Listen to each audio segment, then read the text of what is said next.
The Walt Disney Company is taking a giant victory lap for 2024, but investors might want to know more. As we get ready for the final 365 for Bob Iger as the head of Disney, is this company dead or alive? We will fact check what they're claiming to be the best of the Walt Disney Company and tell you what's real, what's not, and what's cold and what's hot at the House of Mouse.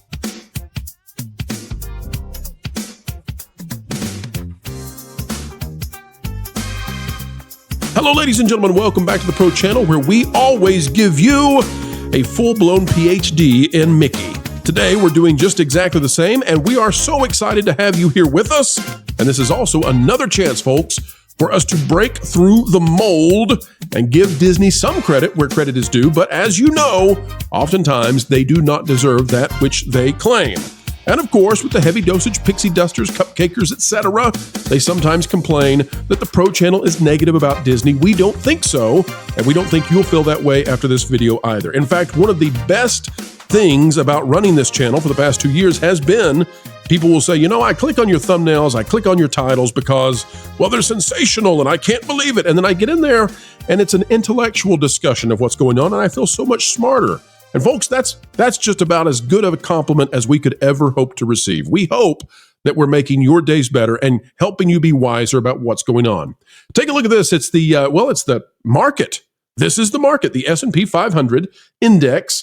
And it's really important because we need you to know this so that you know why we say the things we say about Disney.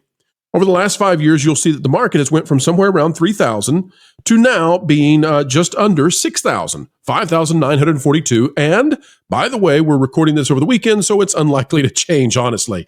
5,942, although it may top the 6,000 mark again soon. The question is, how is Disney performing?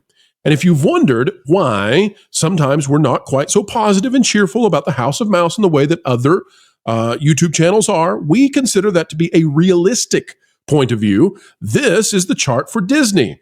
And you'll notice that it does not appear over the past 5 years to look like the market.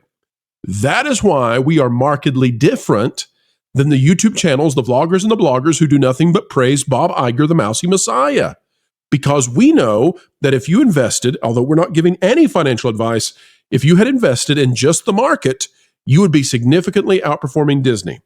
Take a look. Disney was at 146 5 years ago. Today, in spite of historic inflation, Disney's worth 111. You add in the fact that the dollar is now worth so much less than it was in 2020, and you can see why many investors are not happy they put plenty of money there. And I'm not trying to tell you what to do with your money.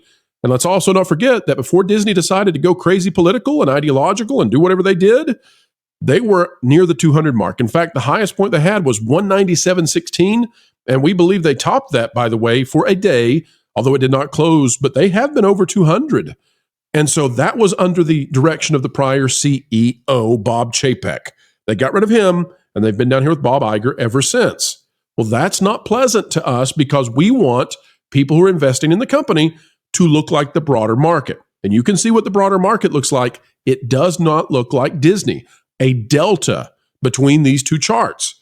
Now, we need to find out, how is Disney really doing? Because obviously Disney is a company and they want to present you with the absolute best point of view you could ever have for how they're doing. So we will go through this and we will judge it. Good, bad, ugly, folks. You're not going to hear us go through this and give overly negative or overly positive responses to this simply for the point of sensationalism or for heightened critique or hyperbole. No, we're going to give an accurate review of these things. Here we go. Top 10 moments. This is a Disney press release. And it's because they're trying to reinvigorate the excitement around the company because their track record of the last 5 years doesn't match the market. The market is drastically up, something like double for the past 5 years, and Disney's down. So you talk about a delta, that's a delta. All right. Here are the things Disney lists as the top things from 2024. Their top 10. D23 fan events showcase everything Disney can do. It says D23, the ultimate Disney fan event presented by Visa, and D23 Brazil, a Disney experience, showcased everything Disney can do with fan events bigger and more immersive than ever before. The two events, which took place in Anaheim in August and Sao Paulo, Brazil in November, offered thousands of Disney's most passionate fans a glimpse of the vast array of creativity, talent, and innovation that powers Disney's brands and businesses. That included major announcements about what's planned for Disney parks and resorts, first look at upcoming films, and a celebration of Disney legends. This does not belong in any company's top 10. It simply doesn't. The things that you announced in this would land in your top 10. But just getting people together, that's not a top 10. What you told them, which was the reason they came in the first place, that should clearly be in the top 10 if you win. But if you didn't, then you have to just say, well, the events were really good, weren't they? Not starting off well. The Walt Disney Studios shatters multiple records at the box office. Let's see what it has to say. The Walt Disney Studios achieved a record-breaking year at the box office, once again showing the importance of the company's creative storytelling. Pixar Animation Studios' Inside Out 2 became the highest-grossing animated film of all time. Marvel Studios' Deadpool & Wolverine followed suit with a record of its own, becoming the highest-grossing R-rated film of all time. And Walt Disney Animation Studios' Moana 2 was the highest 5-day opening of all time and the highest Thanksgiving opening weekend box office ever. Other films such as 20th Century Studios' Kingdom of the Planet of Apes and Alien Romulus were also big hits at the box office, while other films such as Searchlight's A Complete Unknown and A Real Pain garnered rave reviews. On Thursday, the studios announced that it was the number one studio globally, bringing in $5.46 billion around the world. That includes $2.23 billion domestically and $3.23 billion internationally. Disney is the first studio to surpass $5 billion worldwide since 2019. Okay, so we actually have some good stuff here. Credit where credit is due. Inside Out 2, that was a phenomenal hit for Disney. Let's not forget, it was an existential threat for Pixar if they had another flop. So they had to get this right. So they scrubbed it of anything controversial. We know this now. It's out in the public. It's been written about in the trades. They scrubbed out anything that was controversial, and they got a win. And hopefully they took away a lesson from that. If you're going to create content for 5-year-olds, 6-year-olds, 7-year-olds, etc., don't put stuff in there that make their parents uncomfortable on the drive home trying to explain a concept that they really weren't ready to talk about, and they had no anticipation that a Disney movie was going to do that to them. They want to go to McDonald's and get the Happy Meal with the kiddos with the toy that they saw on the screen. That's what they want to do. Okay, so good job there. And Deadpool and Wolverine. Both of these, by the way, we gave very good reviews here on the channel. So, good. We and audiences agree. All right, so those are two good things. We also need to say that Inside Out 2 and Deadpool and Wolverine account for nearly half of the entire box office for Disney. So what that means is, you throw Moana 2 in, by the way, and you get over half. What that means is that Disney had a few very significant box office wins and many duds. When easily over half of your box office comes from 3 films, and you released many, many, many more films than that, then that may give the impression, and probably the right impression, that there's a significant disparity in the performances of your movies. Okay, now, let's take a look at this, for example. When we brag about Kingdom of the Planet of the Apes and Alien Romulus, those were barely profitable. So when you say that they were also big hits, we're orders of magnitude in difference. We also need to note that when it says Walt Disney Animation Studios' Moana 2 was the highest 5-day opening of all time, that's not necessarily good, because the movie is going to come in under $1 billion and by far. And what that indicates is that you had tremendous buzz and anticipation and love for that franchise, and the sequel disappointed to such a degree that despite you being the number one, the highest grossing in 5 days, you came nowhere even close to the top grossing as the days continued on. And that's because families heard the word that you cashed this in, that you said, all that goodwill from the original, we're just going to take that and we're going to feed you something. We're going to give you vanilla paste. It's not artistic. It's not good. It's a repurposed Disney Plus show. And we're going to show you what we can do by taking something that was never meant for the silver screen, and we're just going to cash that in. We're going to cash in all your goodwill on a sequel that's unworthy. So when Disney modifies their language to say, well, these two movies were really record-breaking box office wins, and this one had a great 5-day, they don't come back to say, but it was absolutely awful how it plateaued later. Also, when Disney says that they have these other films that are garnering rave reviews. I don't care. I literally do not care about rave reviews, and neither do investors. The Last Jedi had rave reviews, and it's cost you probably $20 billion. And that's not an exaggeration, because Star Wars would have continued on for decades, making billions and billions and billions.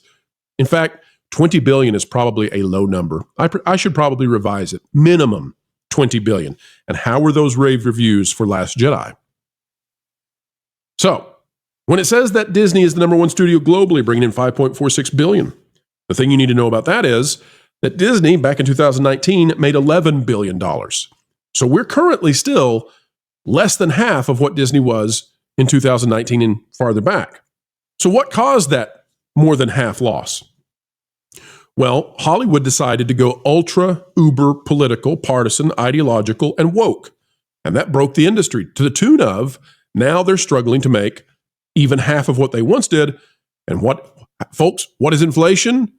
Well, inflation says that if you are struggling to make half of what you made before, then you're probably getting about a quarter or a third of the audience. So that's not good either, but it's also not good across the industry. But if you're trying to beat an industry that is in absolute collapse, well, okay, you're doing better than them, but you're doing it off of 3 films. Again, though, we want to be totally, fully honest. Wins are absolutely wins. What are we talking about? Inside Out 2, Deadpool and Wolverine. No doubt about it. They are true winners. And hopefully Disney will take the lessons from them well. Disney makes history with record-breaking 60 Emmy Awards. Nobody cares about this. Nobody.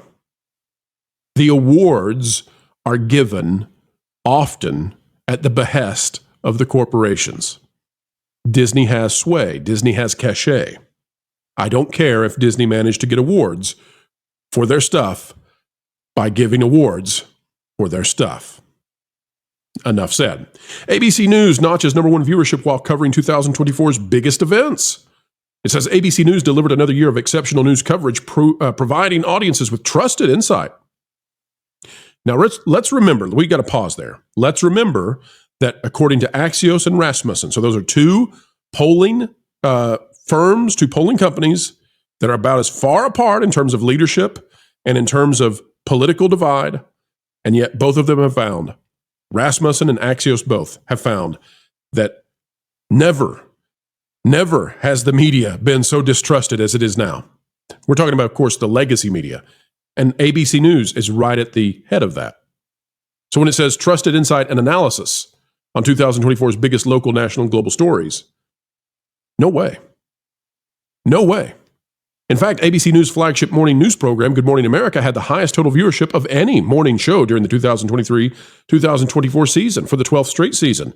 Meanwhile, ABC News' World News Tonight with David Muir was the most watched evening newscast for the 8th season in a row. World News Tonight also spent 24 of 52 weeks as the number one program of the week in total viewers on all of broadcast and cable with and without sports. This would be a mixed bag. And the reason I give it a mixed bag is not to be overly harsh. The reason I give this a mixed bag is because, yes, you are winning at a highly diminished pie. In other words, if this were a pie and you were winning the percentage of the pie, right, you're winning it, but the overall pie is shrinking dramatically. Consider that people have stopped having this pie, as we continue with this poor analogy, and they've gone over to a different thing, and that is the new media. As we have talked about in the past, if you take a look at ABC News on YouTube, for example, ABC News with its hundreds and thousands of employees, ABC News, this massive expense for Disney, ABC News has about the same viewership as Megyn Kelly. And Megyn Kelly probably has 7 people employed. Megyn Kelly is a single personality. So if you compare ABC News to the rest of the dwindling legacy media, then sure. If you compare ABC News to Joe Rogan, well, there's no comparison. Joe Rogan is decimating ABC News. So is it a victory? Well, folks, that's up to you to decide. Are they winning in legacy media? For the most part, yes. Are they dominating Fox News? No. Are they winning versus the new media? YouTube? Oh, no. Not even close. So, make that, I won't tell you if it's a victory or a loss. I'll say it's a mixed bag. Disney streaming business takes a leap forward. Disney streaming businesses had multiple notable moments last year. Most notably, Disney streaming businesses reached profitability. And Disney Plus celebrated its 5th anniversary in November. Disney also launched Hulu and ESPN tiles and hubs on Disney Plus. In doing so, it created the ultimate streaming destination by giving subscribers to the bundle access to sports, general entertainment, and kids and family programming all within a single app. Now, I do not take away for a moment that putting Hulu and ESPN into Disney Plus is a positive for Disney Plus. It's also a negative, I believe, for Hulu and ESPN. Because why would you still have those if you can get them through Disney Plus? But if you must diminish Hulu and ESPN to try to win with Disney Plus, then that's a solid business decision to make if that's what you want to do. That said, the idea that achieving profitability is a grand thing, don't count me in on that. Because we estimate that Disney's total streaming costs since 2019 are somewhere around $100 billion. And before you get too excited about that number we've thrown out, remember that they spent $70 billion to buy Fox. So which one do you think is more important? Having a foothold in streaming or having Fox? Well, of course, winning the streaming war is more important. So it's no surprise they would spend $100 billion on that if they'll spend $70 billion on Fox. So that's our estimation. We could be off by a few, right? But $100 billion is what we believe they've spent. And what did they do? Well, they achieved profitability. Does that mean that they earned back their $100 billion? No. It means that in a single quarter, Disney earned more in that quarter than it spent. And only if you don't count the amount that they have to still spend on the rest of Hulu that they're finishing their purchase of and is in arbitration. So Disney made a few $1 million in a quarter in profit after they spent $100 billion, we believe, for streaming. Is it better to make money than to lose money? Definitely better. Should we all start the confetti and the champagne when a company that has spent $100 billion turns a few $1 million profit in a single quarter? Don't count me in on that quite yet. There you go. Tiana's Bayou Adventure opens at Walt Disney World Resort and Disneyland Resort. Of course, this is not anything to be praised. They destroyed by polling, the most popular attraction in the world, and they replaced it with something that has received, at best, mixed reviews, and which is not drawing crowds. It is not. This Splash Mountain was a huge factor in how much people loved the parks. People whistled zippity-doo-dah as they walked down Main Street. This ride brings in nearly nobody. So, you replace the most popular attraction in the world with something that essentially brings not a single new customer. Loss. We won't even read it. Fantasy Springs at Tokyo Disney Sea comes to life. This is a marvelous thing. Fantasy Springs at Tokyo Disney Sea is incredible. It is amazing, as is the rest of Tokyo Disneyland, although they have had some financial struggles. One curiosity here, though, is why it's included for Disney in their top 10. Because this was paid for by a different company. This is paid for by the Oriental Land Company and not Disney. Because the Oriental Land Company, despite their financial situation, they're still willing to spend the money to make sure that people who go on vacation to their theme parks, they experience Disney as it once was. Amazing. The last time that Disney has done amazing proper was probably Pandora. Unfortunately, the team that built Pandora was bought by Universal Studios, and they're building Epic Universe and then the expansions after that. But I'll give this one to them. Even though another company funded it, Disney Imagineers, the best that they have, did this. And for that, we should commend them. There aren't many things that Imagineering is winning lately. So we'll give them this one. That is a win. Disney Cruise Line welcomes a new ship and announces more to come.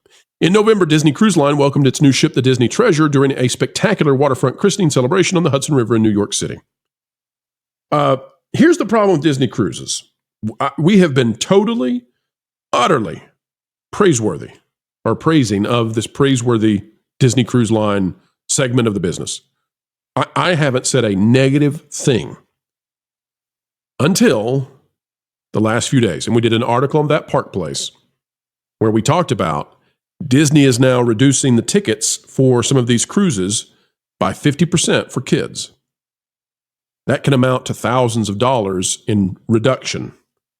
And I don't think a company does that unless they think something is happening with their reservations.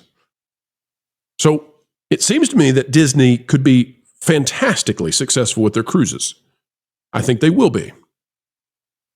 But something is shaking up the company that they are offering such a discount. And I worry that they're diluting the cruise ship segment by having this many new cruises come on. If they can fully staff them and if they can maintain the quality, wonderful, because I don't know anybody who's been on a Disney cruise who didn't say this is the best. And listen, that's wonderful. I wish the theme parks were to this level. But I do want to put that asterisk on it, that for the very first time ever, we're hearing and seeing warning signs. And I just want to put that out there. But if you asked me what is the most successful per capita segment of Disney, without a doubt, it's the cruise line. I will not take a single thing from them except to put the asterisk that says, don't screw it up. ESPN celebrates a record year from an unprecedented surge in viewership and engagement of women's sports across Disney's platforms. And you got to love they start that way. I'm not against women's sports whatsoever. You just got to, you've got record viewership.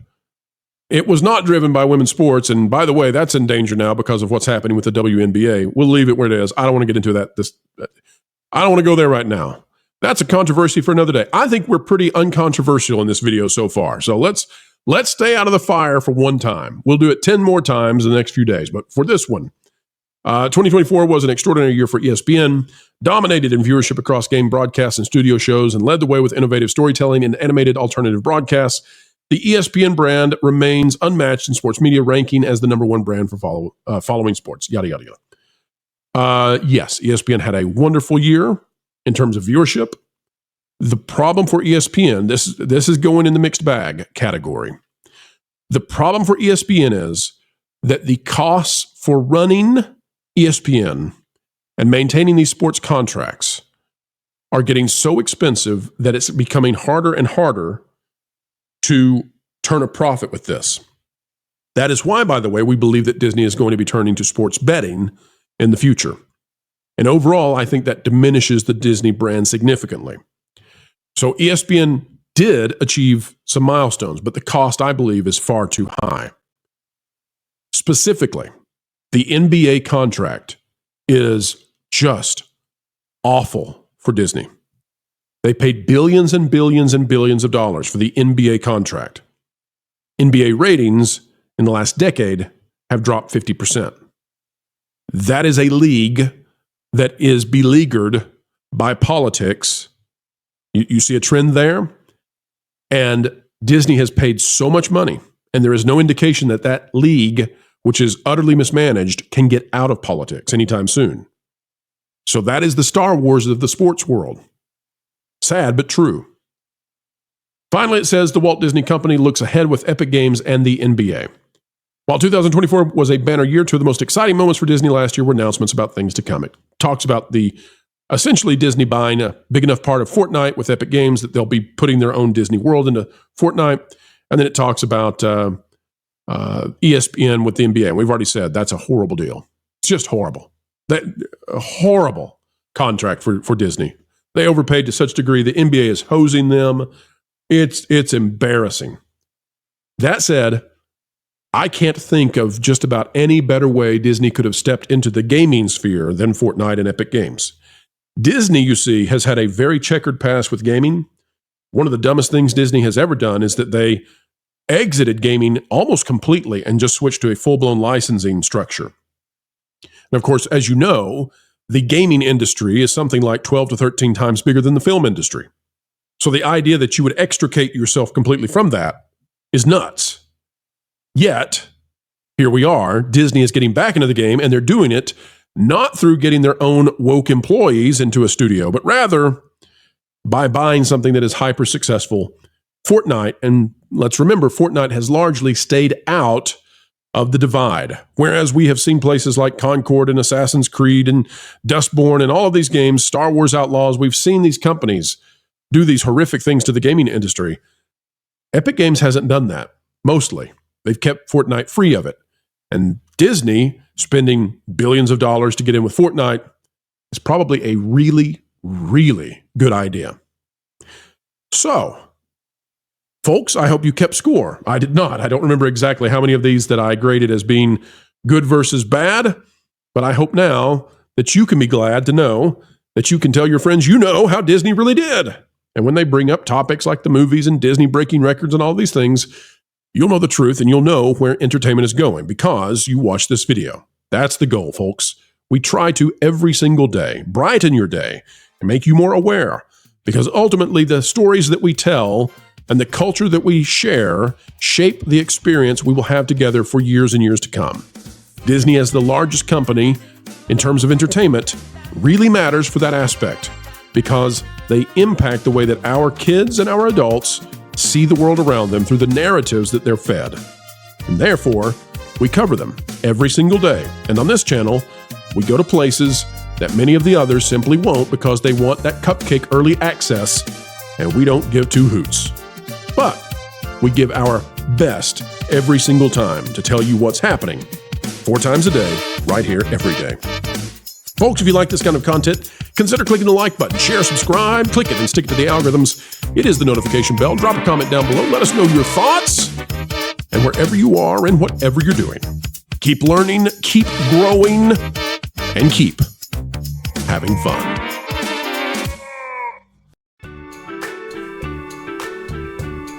Okay, these colors just seem to conflict with your natural tone. Wilton, what are you doing? Obviously, we're getting Jose ready to throw his name in the hat to be the next CEO of Disney. That's ridiculous. He's not qualified for that kind of role. Well, of course he is. He's a wonderful candidate for a corporate puppet. What on earth is happening? He's literally a foreign agent by all accounts. You think honoring boundaries is a thing? No! This is Disney! He's got diversity points, green skin, and a wig. And most importantly, he likes to destroy things and blow them up, whether they're from the past or from now. He shows no discrimination. Okay, you know what? I really can't argue with any of that. So, right? You do have fun. I'm gonna go read thatparkplace.com and watch WDW Pro. Okay, bye.